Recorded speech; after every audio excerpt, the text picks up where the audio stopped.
All right, welcome back. In the current module, we will see how to read the data from the Excel file.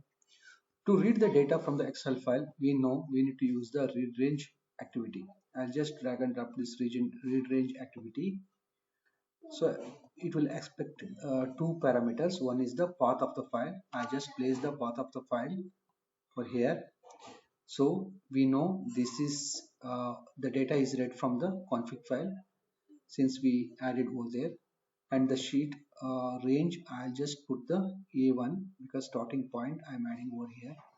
I remove rest of things. Okay, now this is done. One thing still we can simplify, that is the path.combine, since it is repeating in other places as well. If we go to the workflow, open workflow, here also there is a path.combine, so we can simplify it by using the assign activity. What I will do, I'll drag and drop assign activity and create a variable called file reference. Okay, and I'll just put the path.combine over here. So this file reference variable, I can use it over here, the location of the path. Control A and I just replaced. Okay, now this is done. So here, since in the workflow also we need to change, what I will do, I'll just import, I'll create a one in argument in file reference string, and file reference I have. This is the holding the path value. Okay, that I've added, and I'll get into this workflow as well. Here also we need to import that. So in the argument section, I just imported in file reference in string. Okay, that in file reference we can add over here in underscore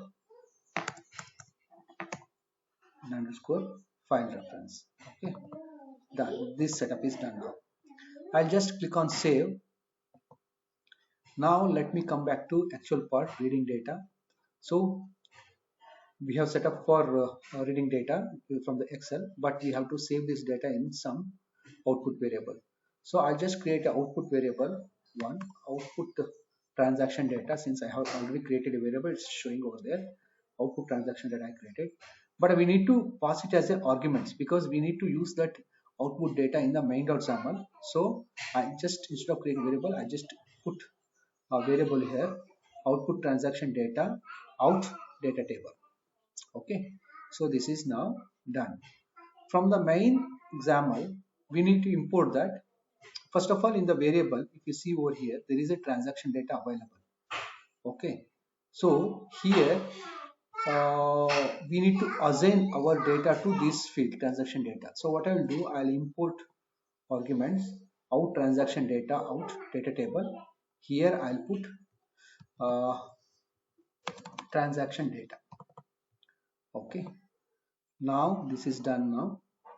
So to check the value whether it's properly read or not, I'll just drag and drop open output data table. So for input, I'll put transaction data available over there, and I'll convert it to string. Okay, so I'll put a message box over here to check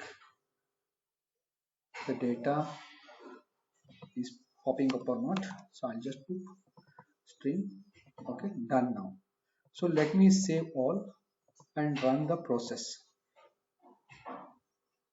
Once you run the process, it should launch the application, and then it should download the file. Okay, it's downloading the file, and it should read the data. Perfect. This is reading the data, and we have seen over here. Thank you for watching this video.